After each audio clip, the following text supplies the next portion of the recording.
అలాగే నవ్వుతూ ఉండాలని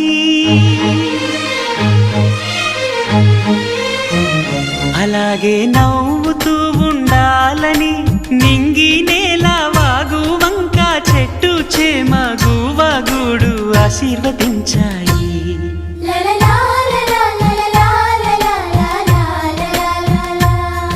ఒక తోటలో ఒక కొమ్మలో ఒక పువ్వు పూసింది.